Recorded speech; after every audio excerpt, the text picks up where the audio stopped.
सभी साथियों को जय सिया राम। दोस्तों, नॉर्मलाइजेशन में किस प्रकार से लाखों स्टूडेंट हैं एक ही झटके में बाहर हो जाएंगे। दोस्तों, अपन इस वीडियो में ये बात करेंगे कि यदि नॉर्मलाइजेशन नहीं होता है तो इस भर्ती प्रक्रिया पे कितना बड़ा प्रभाव पड़ सकता है, कितने स्टूडेंटों को उनकी मेहनत का फल मिल सकता है या नहीं।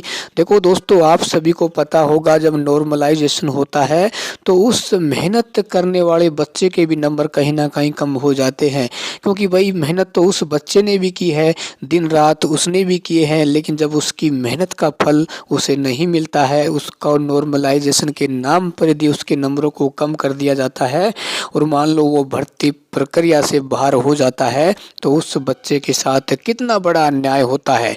तो दोस्तों, आज अपन इसमें ये बात करेंगे कि यदि नॉर्मलाइजेशन नहीं हो तो इस भर्ती प्रक्रिया में ऐसे कौन कौन से पॉजिटिव पॉइंट रहेंगे। देखो दोस्तों, सबसे पहले बात की जाए, यदि नॉर्मलाइजेशन नहीं होगा तो सबसे पहले इसकी आंसर की भी जल्दी जारी हो जाएगी। दूसरा पॉइंट, इसका रिजल्ट भी जल्दी जारी होगा।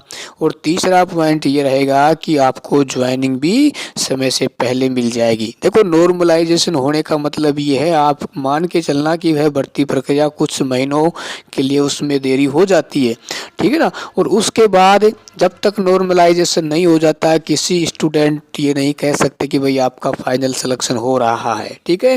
क्योंकि आपने देखा होगा कुछ भर्तियां ऐसी भी रही थी उससे पहले जिसमें नॉर्मलाइजेशन हुआ था और बच्चे नॉर्मलाइजेशन से पहले ये तय कर चुके थे कि हमारा तो इसमें सिलेक्शन हो जाएगा, लेकिन साथियों जैसे ही नॉर्मलाइजेशन होने के बाद उनका रिजल्ट जारी किया गया, उनके फाइनल नंबर जारी किए गए, तो वो क्या है, सिलेक्शन की दौड़ से काफ़ी पीछे रह गए, है ना। तो ये सुनिश्चित नहीं किया जा सकता नॉर्मलाइजेशन से पहले कि आपका सिलेक्शन हो रहा है या नहीं हो रहा है, क्योंकि जब बोर्ड इसमें इस प्रक्रिया को अपनाएगा, नॉर्मलाइजेशन के फॉर्मूले को इसमें लगाएगा, तो उसमें ये बाद में पता चल पाएगा कि आपके किस पारी में कितने नंबर कम हुए हैं, किस पारी में कितने नंबर यहाँ पे ज़्यादा हुए हैं, ठीक है ना। तो देखो दोस्तों, ये तो तय हो चुका है, जैसे ही नॉर्मलाइजेशन होगा तो कहीं ना कहीं लाखों स्टूडेंटों के नंबरों में बड़ा परिवर्तन देखने को मिलेगा।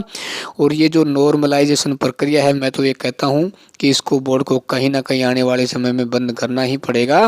देखो, या तो बोर्ड को ये तय करना पड़ेगा कि जब एक पेपर है वो अलग अलग पारियों में होता है तो उस पेपर के लेवल को ज़्यादा डिफरेंस ना रखा जाए ताकि उसमें नॉर्मलाइजेशन की नौबत ना है।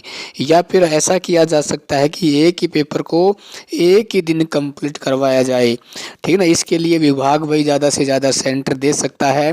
इससे ये रहेगा कि हर मेहनत करने वाले स्टूडेंट के साथ वहाँ पे न्याय होगा और उसे बार बार अपने किसी भी गुरुजनों से ये पूछने की आवश्यकता नहीं पड़ेगी कि सर नॉर्मलाइजेशन में कितने नंबर कम होते हैं या कितने नंबर ज़्यादा होते हैं, ठीक है ना।